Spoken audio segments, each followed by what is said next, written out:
They say an easy buck doesn't come easy. Ain't that the truth? I should have followed my gut when I talked to her on the phone, but instead I followed my wallet. In my line of work, it's always good to follow your gut. And if it doesn't say anything, ask again. Her name was Rebecca King, and she had a problem she wanted off her back. Her friend Ashley had given me her number, so I called her to set up a play date. We met in the parking lot of an old department store the next day, so that told me she was desperate and willing to pay. Like I said, I should have followed my gut when I saw her walk into my car. Miss King. Well, I wasn't expecting your call so soon. I believe in being punctual, especially when money's involved. So I hear you have a problem. You want to tell me about it? Right here. Now. The best place for a secret is out in the open. No one cares. Tell me about your stalker. Just like that. Or you can always call the cops. No. No police. Something you trying to keep under wraps. A little something on the shady side of the law, huh? You don't get to ask me questions like that, all right? Tell me about your stalker. Well, I noticed him, about a week ago outside my house, and the way he was dressed, I thought he might be, father of one of the kids in the area. The Dockers and a generic polo, the glasses, a sweater vest kind of guy. You know the type. Go on. Well, it was late one night around 9 p.m. and I was headed inside my building. That's when he called my name. He started walking towards me. At first I thought, I kind of waited around because I thought maybe I knew the guy. And then I noticed the way he was walking, and it was, kind of stiff. And his hands were balled up into tight fists. So what did you do? I got inside fast. And that's when he started shouting my name, pounding on the door, and I just hurried up and I ran inside my apartment. And I guess that's when he left. Gone, but not for good, huh? No. I noticed him again, like a week later. And I was out with some friends, and he just drove by real slow.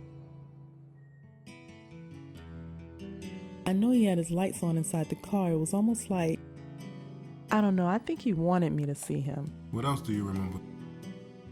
A friend of mine, I told him about it. His name's Bobby Riggins.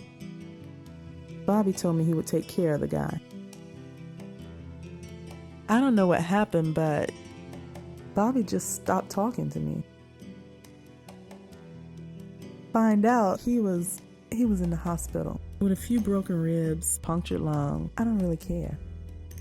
Well, what do you want me to do, Miss King? You want me to find out why he's bothering you? You want me to find out who he is? What? I don't care who he is. I just want you to make him stop any way you can.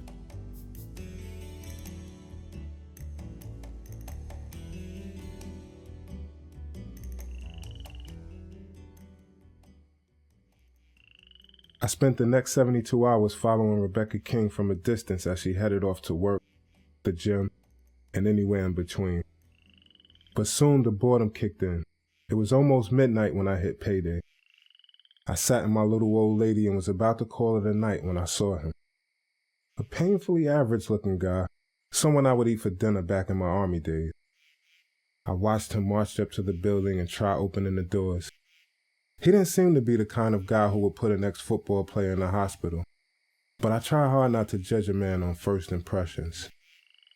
I stayed rooted in my car, waiting for him to get back to his. With no luck, he headed back to his car and drove off. I made sure to get his plates.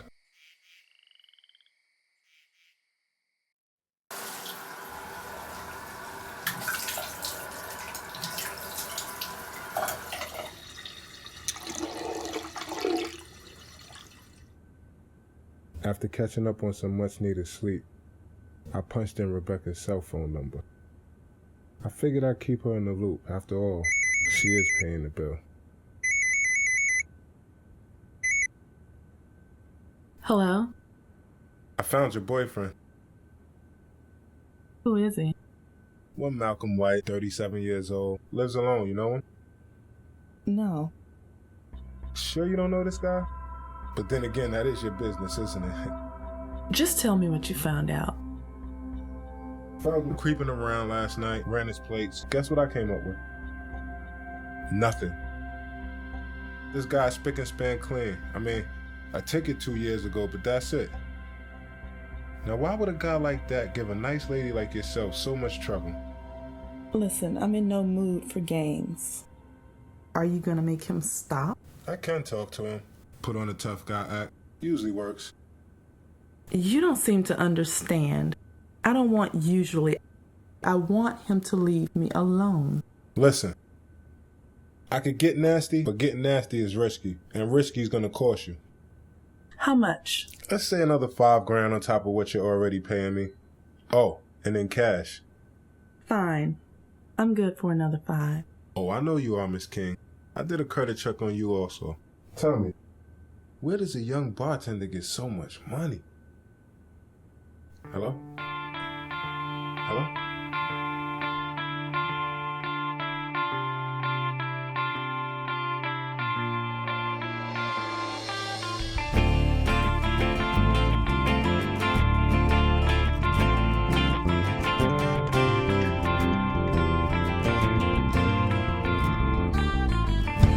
Funny how the tables turn, how the shoe fits the other foot. Needs are different between the haves and have-nots. Funny how the things you want are the